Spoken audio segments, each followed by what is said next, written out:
We look up at the moon from Earth and see a quiet, glowing sphere. But up close, places like Tranquility Base are violently barren.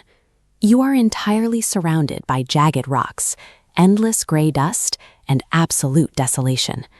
Just taking a step here is a hazard. The moon's gravity is 1/6 of Earth's, which sounds forgiving until you are wrapped in a heavily pressurized spacesuit.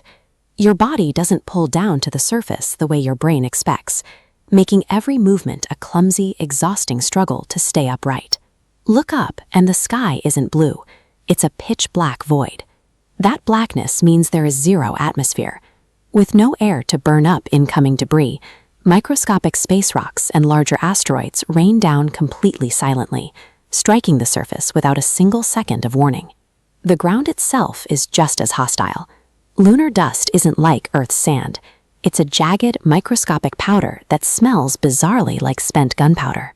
It clings statically to everything, quickly working its way into the moving joints of a spacesuit and grinding down critical life support mechanics.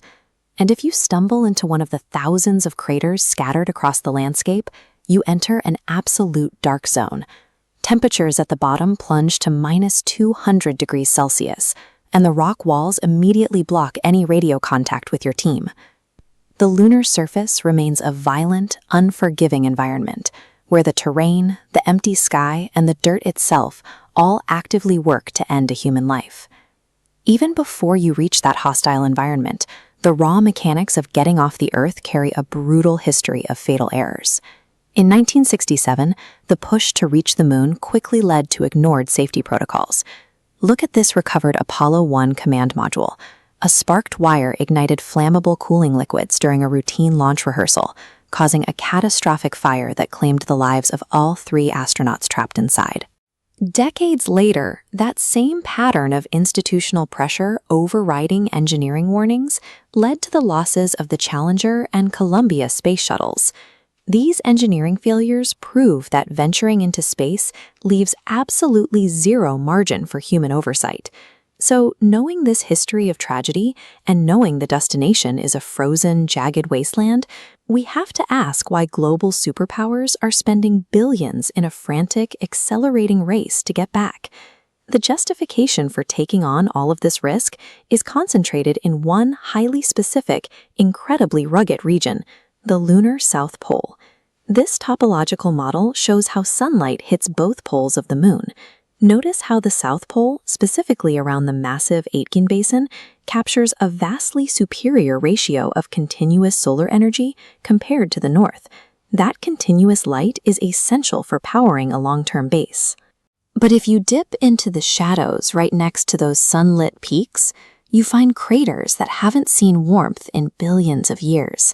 Buried in that permanent darkness is the ultimate prize: massive deposits of ancient water ice. It is the rarest combination you can find in space exploration. You have the solar energy required to keep the power running, positioned immediately next to the exact biological resource needed to keep humans alive. Water on the moon is a strategic chemical asset. If you apply electricity to that ice, you can separate it into hydrogen and oxygen, the exact propellant needed for high-performance rocket fuel. This role converts the South Pole into a logistical refueling hub, providing the resources for spacecraft to reach deeper into the solar system. The immense economic potential of a lunar fueling station has triggered a massive modern space race. Space agencies are pouring incredible financial capital into programs like NASA's Artemis, building towering rockets designed specifically to claim and utilize those southern craters. Whoever builds the infrastructure to harvest that ice controls the gateway to the rest of the solar system. Mastering the lunar South Pole is the absolute prerequisite for any nation attempting to expand humanity to other planets. But the ground these superpowers are racing toward isn't fixed in place. The moon is actively drifting further and further away from the Earth every single day. This diagram illustrates exactly how that happens. The moon's gravity exerts a constant pull on our planet, physically dragging Earth's oceans outward toward it in what is known as a tidal bulge. Because the Earth spins much faster on its axis than the moon takes to complete an orbit, that ocean bulge is constantly being swept just slightly ahead of the moon's actual position in the sky. The friction from that massive amount of displaced water acts as a drag on the Earth, slowing our rotation down by a tiny fraction of a millisecond every century. By the laws of physics, that lost momentum is transferred directly to the Moon, pushing its orbit outward by about 3.8 centimeters every year. The precise gravitational dance that created ocean tides, stabilized our seasons, and allowed complex life to evolve is slowly but inevitably winding down. Right now, this drift is happening at an unusually rapid pace. The specific size and shape of the Atlantic Ocean basin creates a natural resonance effect, sloshing water back and forth at the exact right frequency to maximize that tidal friction.